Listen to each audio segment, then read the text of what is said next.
Hey, what's up, Street Talks? Eric here from the Eric Street Photography blog. So, I wanted to make a video on something I love talking about, which is gear acquisition syndrome, or also commonly known as G.A.S. It's when you have a camera, which is a pretty solid camera, and you start trolling the online forums for gear reviews, and you read the gear review blogs, and you suddenly see these cameras, and you start fantasizing, wow, if I had that digital Leica, or if I had that full frame camera, or whatever, I'd be the world's best photographer. And you start daydreaming about how sharp it'd be, how many more likes you get on social media, how much faster the autofocus is, the better ISO, how much lighter and compact it is. And you really genuinely do feel that having that new camera is going to make you a better photographer. You save up money, or better yet, use your credit card, and finally you could afford the camera. You get the camera, the first 2 weeks is like the best thing ever, you keep shooting with it, and suddenly after that, you just kind of return to baseline, and then your camera starts to collect dust on your shelf like all your other cameras that you thought would be like that. And the reason why they call it gear acquisition syndrome is, of course, we need cameras, we need tools to be photographers, but when it becomes a disease where you're getting cameras for camera's sake, and it becomes more of a fetish, and you become dissatisfied with your own photography or self-conscious about your own photography because you don't think you always have the best gear, that's when it becomes a problem. So for me, here are some practical tips I've used to partially get over my key acquisition syndrome.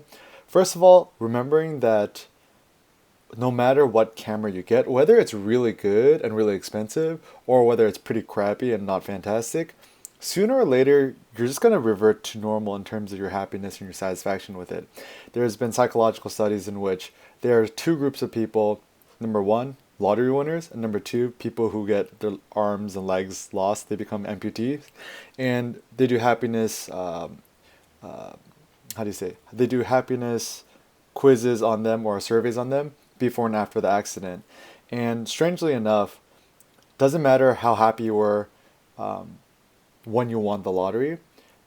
About a year after that, your happiness comes to before you won the lottery because you just become accustomed to that new lifestyle. Similarly, people who become amputees or lose limbs, also after about a year, their happiness returns to about base.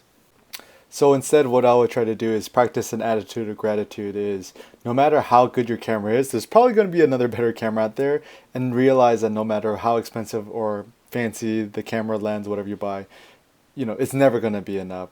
And so, if you've ever had a case where you've accidentally lost your laptop, your wallet, your camera, you kind of end up regretting. It's like, oh man, I wish I had that again.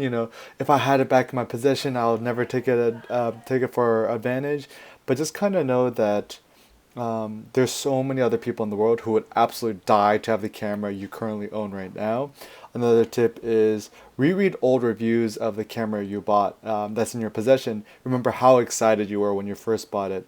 And also maybe have a sense of pride that perhaps your camera isn't good enough and it isn't the best equipment, but I think it's by having the constraint of not having the best equipment, which will force you to be a more creative photographer. Also, another thing that that's personally helped me is to know that with camera, photography, and life, just to know that you have your own pair of eyes, that you have a healthy body, legs. I even know some street photographers who shoot in wheelchairs, and so just being, physically fit, mentally fit, and to have a passion is one of the most important things. So once again, practice the attitude of gratitude. Know your camera is good enough. I'm not saying never ever upgrade your camera, but don't just buy cameras for camera's sake. And know that the best camera is always the one that's with you, the one that's small, compact, light, easy to use, and the one that brings you joy. All right, until next time, guys, peace out.